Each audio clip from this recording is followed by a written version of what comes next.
Pernah merasa seperti punya kebebasan mutlak di internet? Seolah bisa mencari apapun, membaca apapun, dan memilih sendiri informasi yang ingin kamu konsumsi? Ya, sayangnya, itu lebih seperti ilusi daripada kenyataan. Bayangkan kamu masuk ke sebuah perpustakaan raksasa, tapi tanpa sadar, ada pustakawan tak terlihat yang sudah menyortir buku-buku yang boleh kamu lihat. Buku yang menurutnya tidak cocok buatmu, tersingkir entah kemana. Inilah yang terjadi di dunia digital. Algoritma berperan sebagai pustakawan rahasia yang diam-diam menentukan informasi mana yang muncul di berandamu. Kamu mungkin berpikir, tapi aku sendiri yang cari informasi kan? Benar, tapi coba perhatikan. Hasil pencarian yang muncul di Google, video rekomendasi di YouTube, atau unggahan di media sosialmu, semuanya dipilihkan berdasarkan pola yang dipelajari dari kebiasaanmu sebelumnya. Kalau kamu sering nonton video tentang konspirasi, jangan heran kalau tiba-tiba dunia terasa penuh teori aneh yang bikin merinding. Yang lebih menarik atau mungkin menyeramkan, algoritma ini bukan hanya memprediksi keinginanmu, tapi juga membentuknya. Misalnya, kamu awalnya cuma iseng cari info tentang pola makan sehat. Lalu tanpa sadar, tiba-tiba kamu tenggelam dalam dunia diet ekstrim, karena algoritma berpikir, oh, sepertinya dia suka topik ini, dan terus-menerus menyuapimu dengan konten serupa. Akhirnya, realitas yang kamu lihat di dunia digital bukanlah gambaran dunia yang sebenarnya, melainkan versi yang sudah difilter dan disesuaikan dengan data pribadimu. Seperti cermin ajaib yang hanya memantulkan hal-hal yang cocok dengan profilmu, bukan seluruh spektrum kenyataan. Jadi apakah kita benar-benar bebas? Atau hanya merasa bebas dalam batasan yang sudah ditentukan? Nah, itulah ilusi kebebasan di dunia digital.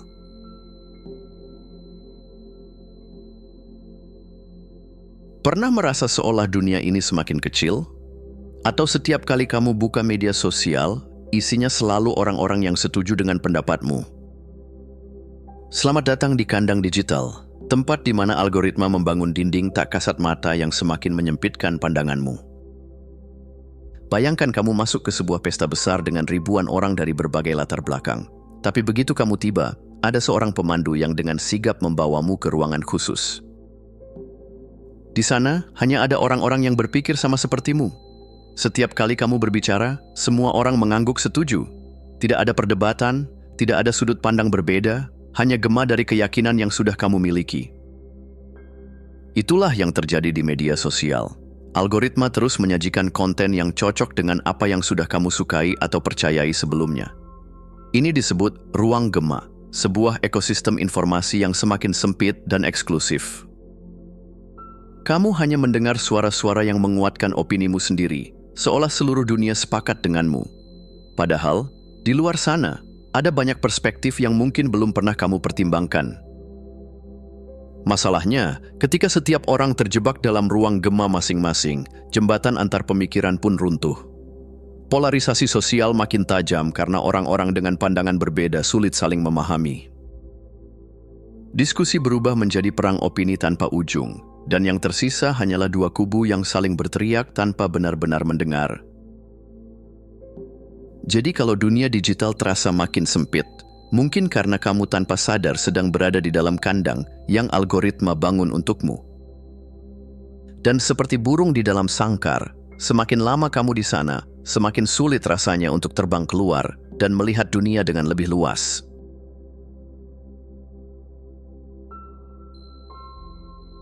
Pernah nggak sih, kamu cuma berniat buka HP sebentar, tapi tahu-tahu sudah 1 jam berlalu dan kamu masih scroll tanpa tujuan?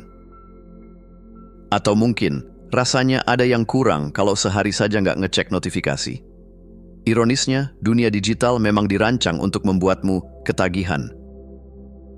Coba perhatikan, setiap notifikasi yang muncul di layar itu seperti umpan yang dilempar ke ikan. Begitu muncul bunyi ting, otakmu langsung bereaksi. Tanpa sadar, jari-jarimu bergerak sendiri untuk membuka aplikasi, seakan ada magnet yang menarik. Itu bukan kebetulan. Setiap elemen dalam media sosial, dari autoplay video hingga scroll tanpa ujung, sengaja didesain untuk membuatmu terus terlibat. Yang lebih menarik atau mengkhawatirkan, kita sering berpikir bahwa kitalah yang mengontrol perangkat kita. Tapi kalau kamu harus ngecek HP setiap beberapa menit, siapa yang sebenarnya mengendalikan siapa? Perhatianmu perlahan dikendalikan oleh sistem yang tahu persis bagaimana caranya membuatmu tetap terhubung. Semakin lama kamu di sana, semakin banyak data yang mereka dapatkan dan semakin besar keuntungan yang mereka raih. Lalu apa dampaknya buatmu? Konsumsi informasi tanpa henti ini diam-diam menggerus kemampuan berpikir kritis dan reflektif. Otak kita terbiasa dengan distraksi, sulit fokus, dan kehilangan kemampuan untuk benar-benar merenung.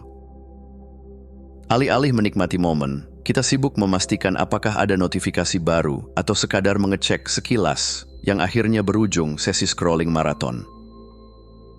Jadi kalau kamu merasa makin sulit lepas dari layar, itu bukan sekadar kebiasaan, melainkan hasil desain yang memang sengaja dibuat untuk menahanmu di sana. Pertanyaannya sekarang, beranikah kamu mengambil kembali kendali atas perhatianmu sendiri?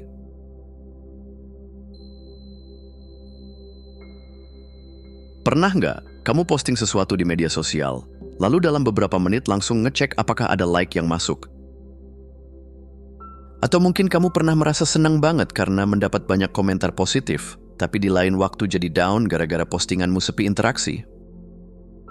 Kalau iya, selamat datang di dunia di mana algoritma secara halus mulai mengatur bagaimana kamu menilai dirimu sendiri. Awalnya, fitur like dan komentar diciptakan untuk sekadar interaksi. Tapi tanpa sadar, kita mulai mengasosiasikan jumlah like dengan nilai diri. Semakin banyak, semakin merasa dihargai, semakin sedikit, semakin merasa tak terlihat.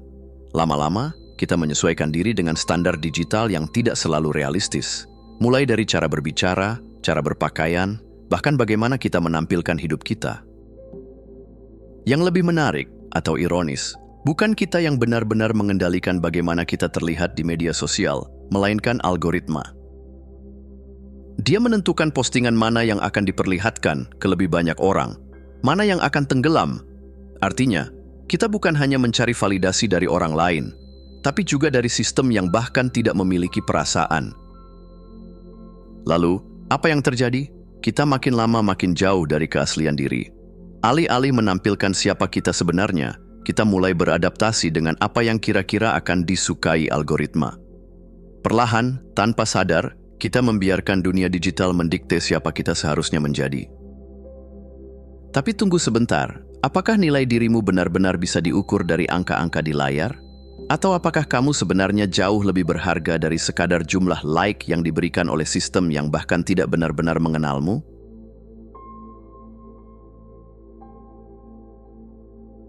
Setelah tahu bagaimana algoritma bekerja, sekarang pertanyaannya, apakah kita bisa benar-benar bebas darinya?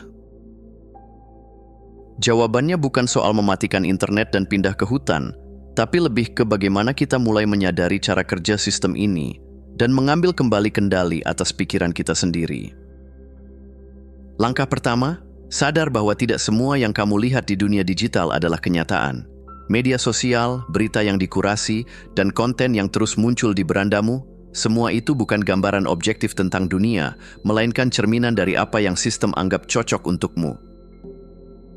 Jadi mulailah bertanya, apakah ini benar-benar pandangan dunia yang utuh, atau hanya versi yang sudah disaring oleh algoritma? Langkah kedua, beranilah keluar dari gelembung digital yang selama ini membentuk perspektifmu. Coba cari sumber informasi yang berbeda dari biasanya, cek orang-orang yang punya sudut pandang lain.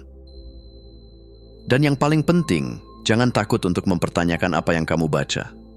Dunia ini luas, jauh lebih luas dari apa yang ditampilkan layar HP-mu. Terakhir, kurangi ketergantungan pada validasi digital. Hidup bukan soal seberapa banyak orang menekan tombol like, melainkan tentang bagaimana kamu benar-benar terhubung dengan orang-orang di sekitarmu. Coba deh, lebih sering ngobrol langsung dengan teman atau keluarga tanpa harus mengecek HP setiap beberapa menit. Rasakan perbedaannya. Pada akhirnya, teknologi memang tidak bisa kita hindari. Tapi ada perbedaan besar antara menggunakan teknologi dan dikendalikan olehnya. Sekarang pilihan ada di tanganmu. Mau terus terjebak dalam pola yang sudah ditentukan sistem, atau mulai mengambil kendali atas hidup dan pikiranmu sendiri. Terima kasih sudah menonton. Jangan lupa untuk klik tombol like, subscribe, dan tinggalkan jejak di kolom komentar. Kami sangat menghargai setiap dukungan dari kalian. Semoga hari-hari kalian menyenangkan dan sampai jumpa di video selanjutnya.